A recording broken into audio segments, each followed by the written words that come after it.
Bienvenidos, bienvenidas a este espacio donde nos hacemos preguntas, compartimos reflexiones y aprendemos juntos sobre el valor de ser humanos en esta era digital. Soy Joan Clotet y esto es Humanismo Digital.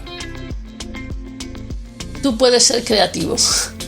Cuestiona tus creencias, tus modelos mentales, tus métodos anticuados, tus hábitos no adaptativos. Renuévate y reinvéntate. Siempre que en un auditorio pregunto cuántas personas se consideran creativas, muy pocas manos se levantan. Al margen de la timidez o de la humildad que tenemos las personas, creo que la creatividad es una palabra que aún impone un poco y que parece asociada a una minoría, ¿no? Quizá más cerca del arte o del ingenio, especialmente en su entorno profesional. En este episodio intentaremos desmentirlo. La creatividad es una capacidad genuinamente humana que nos diferencia aún de las máquinas y que es posible, y cada vez más necesario, desarrollar de forma continua desde que somos niños. Para hablar de creatividad, hoy visitará Humanismo Digital Beatriz Valderrama, psicóloga de formación y con una larga carrera dedicada al desarrollo de personas y equipos. Especialista en temas como el coaching, mentoring, la motivación, la gestión del talento y la creatividad de la que hoy hablaremos.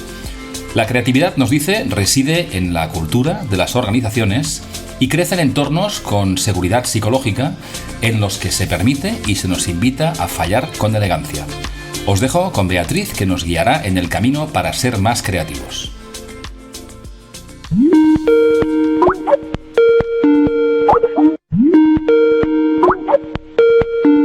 Buenos días, Beatriz. ¿Qué tal estás? Buenos días, muy bien. Bienvenida a Humanismo Digital. Muchas gracias. Nos ha costado un poco, por mi culpa esta vez. Por tu agenda, no por tu culpa, por tu agenda.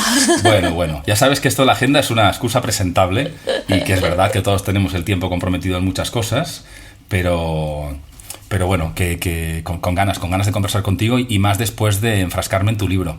Así que nada, pues compartir un rato con algunas cuestiones que tengo para ti. Podríamos hablar de muchas cosas contigo, pero te propuse y he escogido un tema que creo puede ser interesante para las personas que nos escuchan, que no hemos tocado demasiado aquí en este espacio, que sería la creatividad. Pero antes de entrar en materia, arrancamos siempre igual aquí y es preguntándote quién eres, Beatriz, a qué te dedicas ahora y qué te ha traído hasta este momento de tu vida. Muy bien. Bueno, pues trataré de ser breve dentro de todas las experiencias que tiene uno en la vida. Bueno, yo estudié psicología y mi primer trabajo fue en un centro nacional se llamaba de iniciación al niño y adolescente al teatro. Caramba. Y entonces, tenía un jefe que era psicólogo también y era muy creativo. Y trabajábamos con algo que está ahora realmente muy en alza, que es pues con las emociones, la corporalidad, la voz, la creación dramática, todo eso. Ayudábamos a los chavales a crear una obra de teatro y ponerla desde cero y ponerla en marcha en un teatro con escenarios y con sus vestidos, etcétera.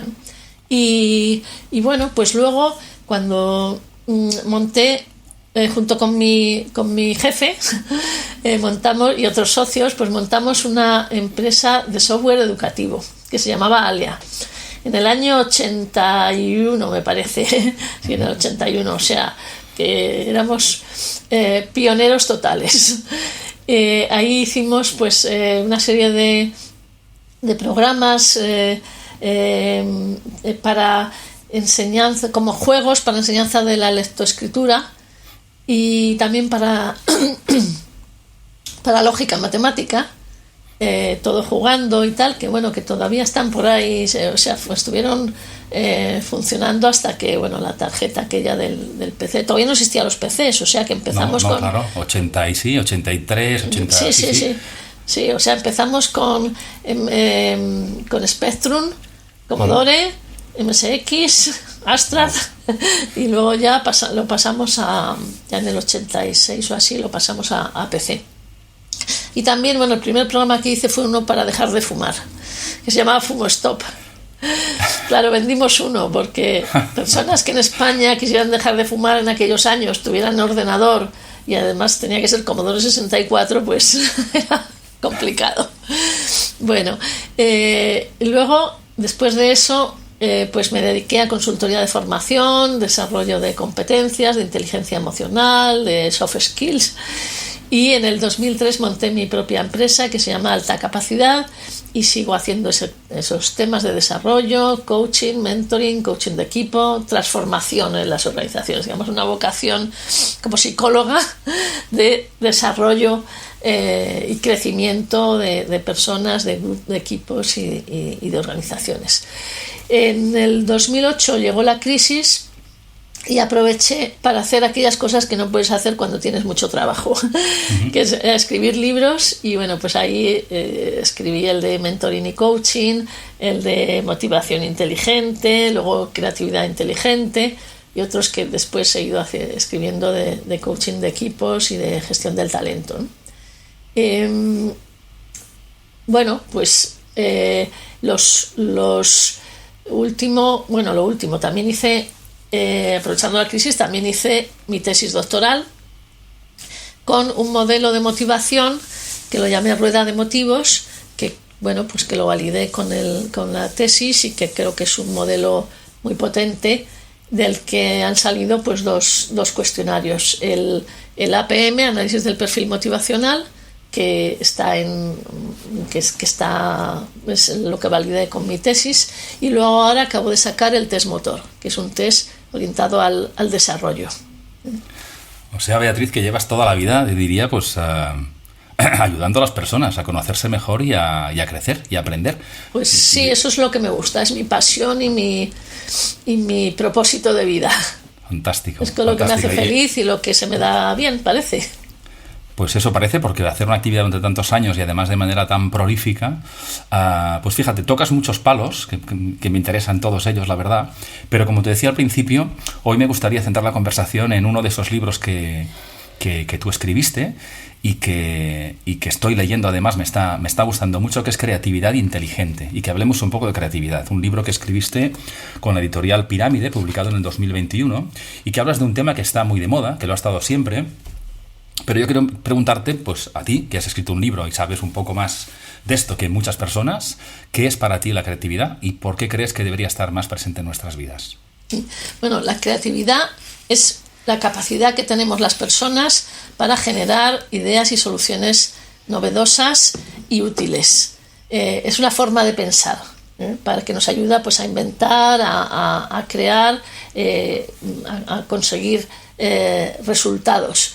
Es un concepto amplio, porque tanto puede ser, además, los resultados pueden ser tangibles, como inventos o innovaciones tecnológicas, por ejemplo, como más intangibles, que puede ser una obra musical, un modelo, una teoría, una nueva visión de algún tema, ¿no? Y también es una actitud ante la vida. Una actitud ante la vida que nos ayuda a afrontar las dificultades, a buscar soluciones que nos permitan pues aprender y desarrollarnos en el trabajo y en la vida en general. Y es importante, o debería estar presente en nuestra vida, como me has preguntado, porque nos ayuda a tener una vida plena y relaciones positivas, a ser flexibles en este mundo cambiante, a ser resilientes, una palabra muy actual, para superar las dificultades, y a enfrentar los problemas cotidianos pues con imaginación y poder alcanzar nuestros sueños y nuestro propósito vital, ¿no? Claro, muy bonito. La verdad es que das una definición muy, muy amplia, que creo que nos ayuda también, porque cuando hablamos de alguien creativo, pues seguramente a muchas personas le viene como un estereotipo, ¿no? Piensa en un creativo publicitario o piensa en alguien que es muy ingenioso, que tiene ideas muy geniales. Y tú nos das una definición que la acerca más a como decías, ¿no? Una actitud ante la vida que nos ayuda a ser más plenos y ejercer en algo que es muy genuino de las personas, ¿no? Y puedo preguntarte a ti qué te ayuda a desarrollar tu pensamiento creativo, o si hay algo, has explicado un poco tu trayectoria también, nos puedes dar pistas, pero ¿qué te ayuda o te ha ayudado a ti en tu vida a tener ese pensamiento creativo, esa actitud ante la vida con creatividad por bandera? Bueno, yo tenía ya, digamos, unos gustos, pues desde los 13 años, pues yo era muy fan de Bob Dylan, Es decir, que ya me gustaba la creatividad, ¿no? Pero no pensaba que fuera creativa. Esa es una de las barreras fundamentales para la creatividad, que somos jóvenes, somos inseguros y decimos, yo no soy creativo, ¿no? Y eso funciona como una losa, una etiqueta que crees que no vas a poder, porque como tú acabas de decir, la creatividad nos parece que es algo de genios, ¿no? Y entonces decir, yo humilde persona, ¿cómo voy a ser creativo, ¿no? Entonces, bueno, para mí fue un acicate muy importante, que siempre lo recuerdo, pues el encuentro con mi primer jefe, que comentaba antes en el teatro. Entonces, bueno, nosotros, como digo, hacíamos campañas de teatro y lo primero que me pidieron es que hiciera un cuestionario, una encuesta. Mira, luego ahora me doy cuenta que empecé... Conectar los puntos. No, porque aparte de estos cuestionarios que te he dicho, pues tengo unos cuantos. En el libro también puedes ver que hay un cuestionario de creatividad y uno de liderazgo innovador. En fin, pues eso, digamos que se me da bien. Bueno, pues hice este cuestionario, era para entrevistar a los directores de colegios, que es donde íbamos a implantar esa actividad. Y entonces, bueno, pues hice una lista de 7 temas y con una serie de preguntas. Cuando se lo entregué a mi jefe, que era unos años mayor que yo, y bueno, para mí era un genio, yo lo admiraba mucho, me dijo, oye, pues está muy bien, pero ¿puedes hacerlo más creativo? Y yo respondí así un poco, dije, hombre, había pensado que podía ponerlo en los 7 en cartulinas de los 7 colores del arco iris y con dibujos y no sé qué, pero vamos, eso es una ridiculez, ¿no?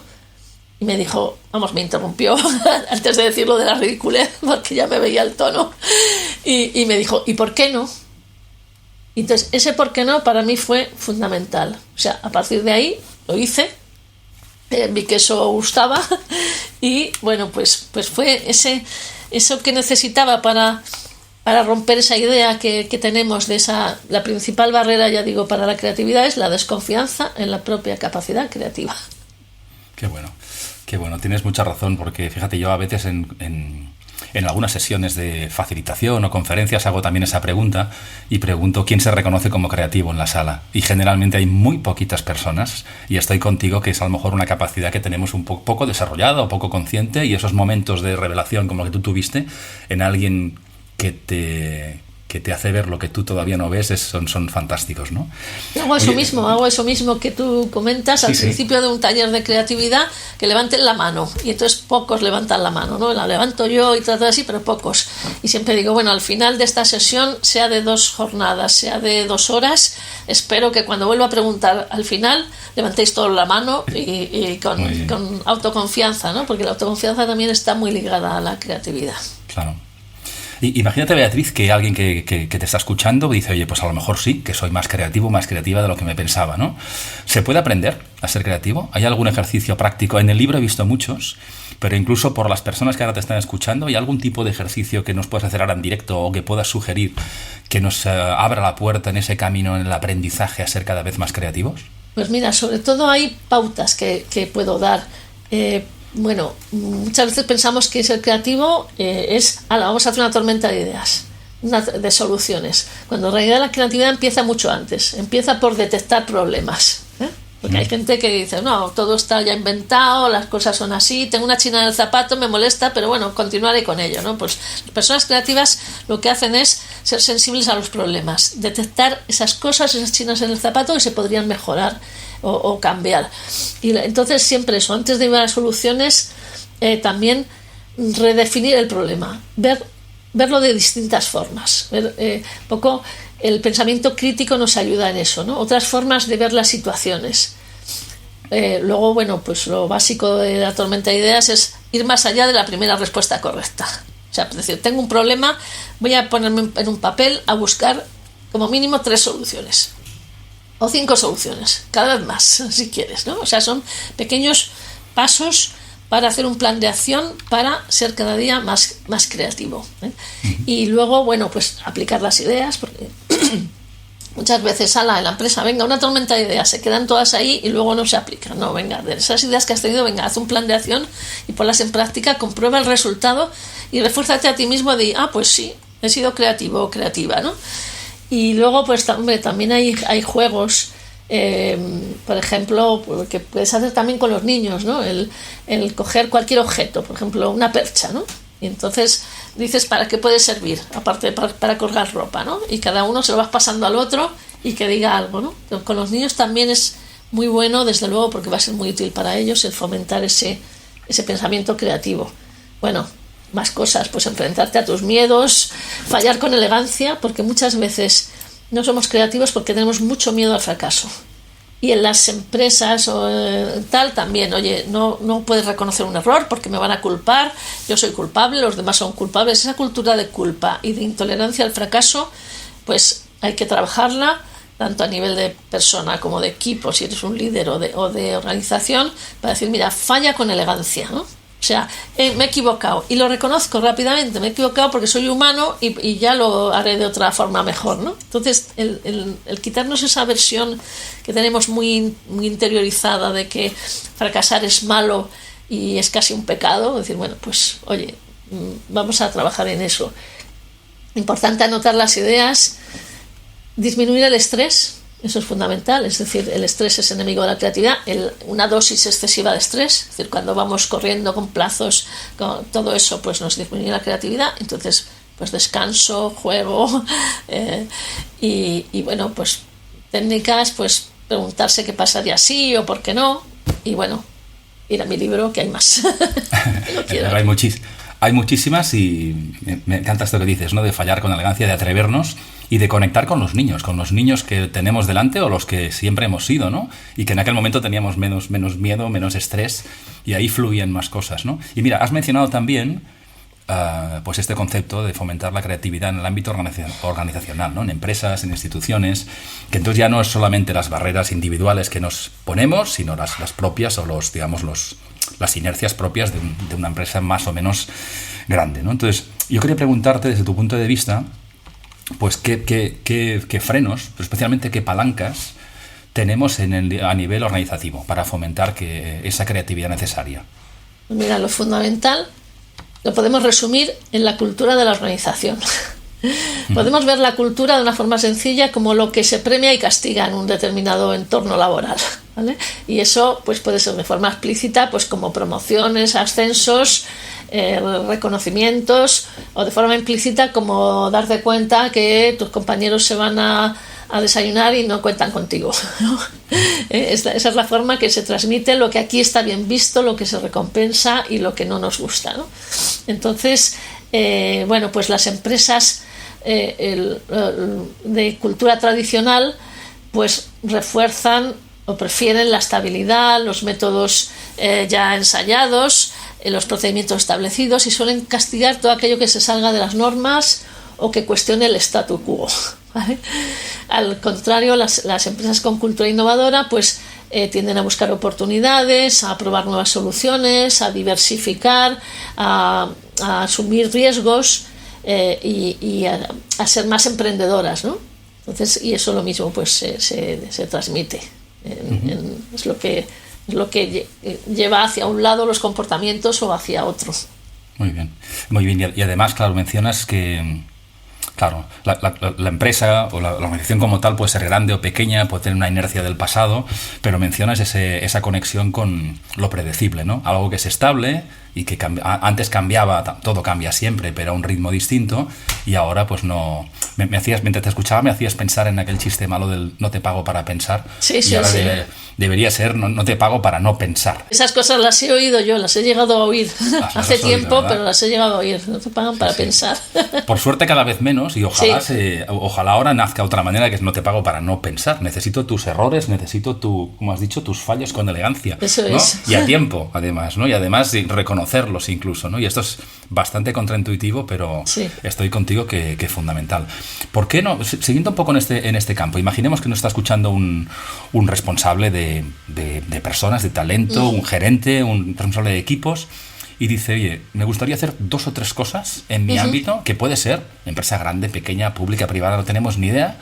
¿Qué 3 cosas concretas le podríamos sugerir para que fomente o que cuide esa creatividad? Pues mira, una muy importante es formar a los directivos y jefes para que promuevan la creatividad y un entorno de seguridad psicológica. Ujú. Porque realmente la creatividad bueno, cuesta un poco iniciarla, pero es muy fácil matarla, ¿no? Es muy fácil matarla con ese tipo de frases. Oye, no te pagan para pensar. Oye, aquí no hacemos las cosas así. Eso llevará mucho esfuerzo. Eso no lo hemos probado nunca. ¿Qué dirán los jefes? ¿Qué dirá? Entonces, bueno, esa seguridad psicológica para que la gente sepa que puede hablar, que puede sacar los fallos, porque muchas veces tenemos una cultura de tapar los fallos y entonces no hay manera de mejorar ni de innovar. Y que además eso, que cultivar eso que hemos comentado ya, de esa tolerancia al error o al fracaso, por probar cosas nuevas, no por dejadez, ¿vale? Eso sería lo fundamental, que porque son los directivos y los mandos son los que transmiten esa cultura a base de reforzar o castigar, digamos. Luego también es importante crear un canal donde se puedan vehicular las ideas de los empleados, que puede ser pues desde un buzón de sugerencias, un programa de iniciativas y un poco también estructuras flexibles que acompañen eso, ¿no? Que puede haber pues, roles flexibles o equipos interdepartamentales, grupos de mejora, estructuras que lo faciliten. Y finalmente también muy importante reforzar y recompensar de manera visible y tangible a los comportamientos creativos. No necesariamente tiene que ser económico, puede ser un premio, un reconocimiento, una celebración y incluso pues es una celebración diaria de los comportamientos flexibles y creativos y de aprendizaje. Muy bien, y además fíjate que das ejemplos muy concretos, ¿no? Habrá personas que pensarán que estos temas de promover la creatividad requieren unos programas muy complejos, muy sofisticados, al alcance de grandes corporaciones, y no, nos das ejemplos muy concretos que aplican a cualquier tipo de equipo de trabajo como tal, ¿no? Y mira, conectando un poco con eso, hay muchas herramientas, metodologías. En tu libro, además, creo que hay un montón de ellas muy interesantes y muy prácticas. Y fíjate, en este espacio hablamos de muchos temas, pero que conectan siempre con el factor humano, ¿no? De ahí, pues, también el paraguas de humanismo digital, ¿no? Es decir, una era cada vez más digital, pero la persona en el centro y cada vez más importante para marcar la diferencia. Yo querría preguntarte, con tantas herramientas y metodologías y a veces lenguaje un poco sofisticado, ¿no puede ser que algunas empresas se pierdan en algo que para mí es muy importante, que es la motivación de las personas? Es decir, la creatividad no va por asignación, hoy toca crear. Entonces, ¿no nos olvidamos quizá cosas que deberíamos hacer que tienen que ver con que la persona quiera, pueda y tenga ayuda para ser cada vez más creativo? Pues a veces sí, porque sobre todo con metodologías aparentemente novedosas que no aportan valor y que crean la tensión de aprender continuamente, pero bueno, pues llamarle a las cosas de otra forma, ese tipo de cosas, de cambios porque sí, porque está de moda, ¿no? Bueno, pues cuando muchas cosas son más sencillas, y hacerlas sencillas es lo que permite a la gente entender y a partir de ahí crear. Por ejemplo, yo incluyo en mi libro Design Thinking. Design Thinking no es más que la metodología de resolución creativa de problemas, que también incluyo, orientada a diseño de servicios y productos, ¿no? Pero con ese nombre tan raro y en inglés y que no es fácilmente traducible, pues la gente puede pensar, esto es muy difícil, ¿qué hago yo aquí en Design Thinking? Y bueno, pues mira, te lo explico para que veas que es lo mismo que lo que estamos viendo allí: detectar problemas, transformarlos en metas, en objetivos, en focos creativos, buscar soluciones y aplicarlas. O sea, eso es. Entonces, pero la creatividad está muy ligada a la motivación, muy ligada. Bueno, por una parte, en el modelo rueda de motivos que te he comentado, uno de los motivos es la exploración. Entonces, que es las personas que puntúan alto ahí, pues tienen curiosidad por aprender, por descubrir, por probar cosas nuevas. Es decir, tiene que ver con un motivo fundamental que tenemos los humanos. Lo que pasa es que uno es más desarrollado y otros menos, pero se puede desarrollar, ¿vale? Entonces, y además la creatividad, esto que has dicho también me sugiere otro tema, que es la diferencia entre creatividad e innovación. Entonces, la innovación, la creatividad ya la hemos definido, la innovación es la creatividad aplicada. Es decir, esa solución que hemos generado o que han generado personas creativas, ahora lo vamos a empaquetar e implantar. Lo que pasa es que la innovación muchas veces lleva unos nombres o parece que es algo muy tecnológico, muy difícil, ¿no?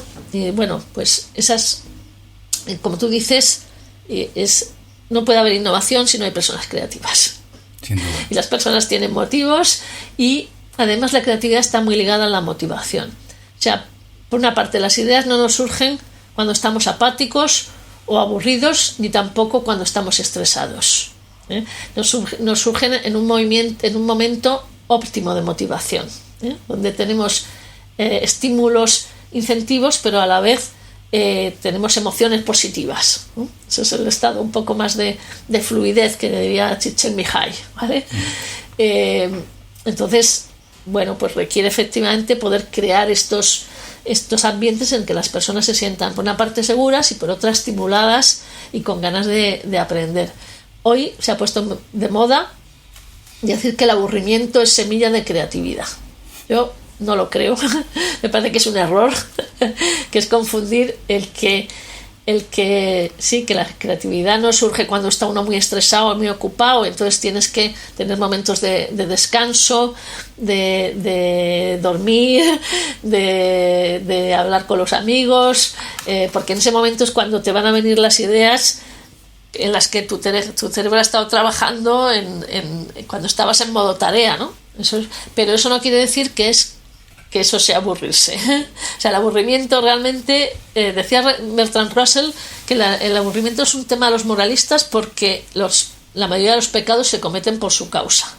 Pero yo creo que efectivamente el aburrimiento es una emoción negativa de la que la gente quiere escapar. Y bueno, se puede escapar de muchas formas, que puede ser, bueno, pues desde drogarse o hacer burradas impulsivas por ahí o hacer móvil a tus compañeros de colegio, ¿no? O sea, yo ahí esa línea no estoy de acuerdo. No, yo tampoco, radicalmente tampoco. Y está muy bien esto que planteas, porque fíjate, incluso personas que no se reconocen a sí mismas como creativas, pues das las pistas también para que creen espacios de creatividad. Es decir, que hablen sencillo para que todo el mundo pueda poner a su disposición sus ideas, que todos las tenemos, que genere el espacio, el tiempo, el reconocimiento, porque se pueden y se tienen que generar espacios de confianza para que esa creatividad o esa materia prima, ese zumo de neuronas que digo yo, pues aflore, ¿no? Mira, deja de preguntarte por algo. Estamos conversando aquí a principios de 2023 y decíamos antes pues que tanto tú como yo somos ya algo veteranos en temas de tecnología, que venimos de los 80, no somos nativos digitales, pero estamos cerca de las teclas hace ya muchísimos años, y ahora en estas últimas semanas, meses, hay una gran profusión de soluciones alrededor de la inteligencia artificial generativa, es decir, la capacidad de generar textos, imágenes, código de software en una pantalla con lenguaje nada técnico y aparentemente sin coste, aunque nada lo es, ¿no? Entonces, yo quiero preguntarte si tú ves a la creatividad, tal como lo has definido, amenazada por esa inteligencia artificial. Pues no lo creo, realmente. Yo creo que las herramientas de inteligencia artificial podríamos llamarlas herramientas de creatividad 3.0. Porque, mira, el ejemplo más claro para mí es el ordenador personal. Cuando eso nos ha evitado el horror al papel blanco, ¿no? Esa fobia del escritor que se pone ante un papel blanco inmaculado y que no sabe qué escribir porque no tiene que pensar exactamente cómo deberían aparecer las cosas para que estuvieran bien dichas, ¿no?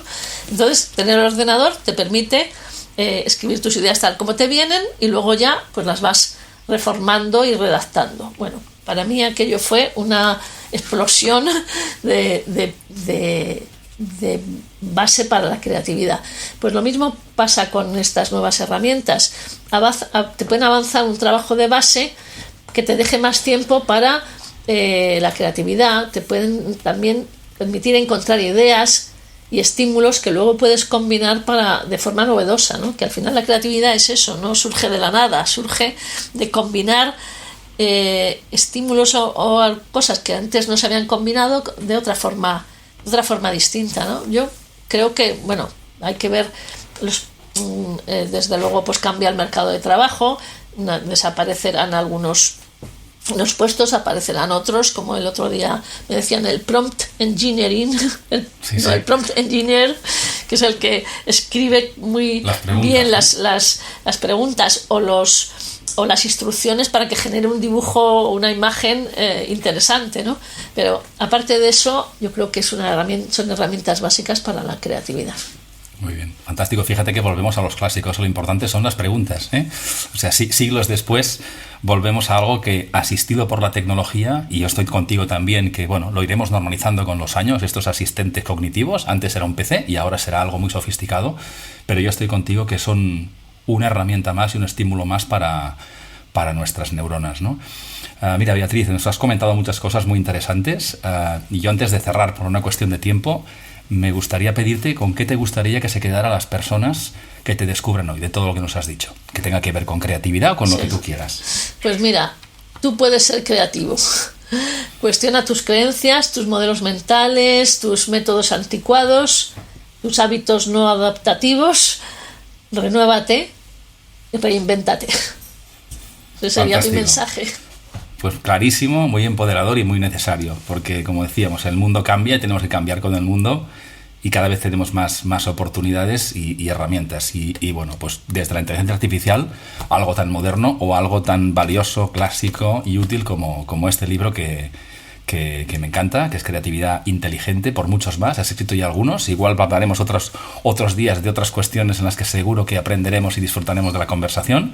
Y solo quería preguntarte cómo pueden saber más de ti las personas que hoy te descubran. ¿Dónde pueden saber más de Beatriz y sus proyectos? Sí, pues mira, entrando en la web www.altacapacidad.com.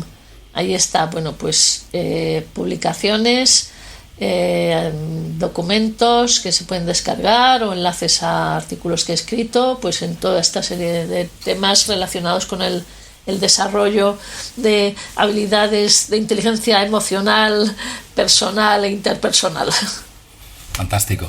Pues Beatriz, lo dejaremos en las notas del programa. Invitamos a las personas que hagan lo mismo que hice yo, que es explorarte, conocerte y querer saber más. Esperemos que hoy pues también pues las personas que te descubran pues conozcan un poco más de Beatriz y de creatividad en este caso. Y nada más por mi parte, agradecerte el tiempo que hemos compartido y por muchas más conversaciones para ver qué es lo que está pasando a nuestro alrededor y qué podemos hacer para aportar y para mejorar con ello. Pues muchísimas gracias, Joan. Estupendo, Beatriz, hasta pronto. Hasta aquí esta conversación sobre creatividad, un tema que será cada vez más importante. Explorar los problemas con nueva mirada y combinar ideas y soluciones para resolverlos, exprimiendo ese zumo de neuronas que se consigue trabajando con personas motivadas, es algo en lo que todos deberíamos poder contribuir, especialmente si esos problemas nos afectan. Si crees que esta conversación sobre creatividad puede ayudar a otras personas a entenderla de forma más abierta, a atreverse o a generar incluso nuevos espacios donde la creatividad crezca, agradeceré compartas este episodio, incluso de forma creativa, y así te entrenas en ello y nos ayudas a promover esta habilidad tan necesaria. Encontrarás las referencias mencionadas por Beatriz en las notas del programa y te invito a profundizar más en el tema si te interesa. Nada más por hoy, gracias por acudir fiel a nuestra cita y te espero pronto con otro invitado o invitada que espero te resulte interesante. ¡Salud!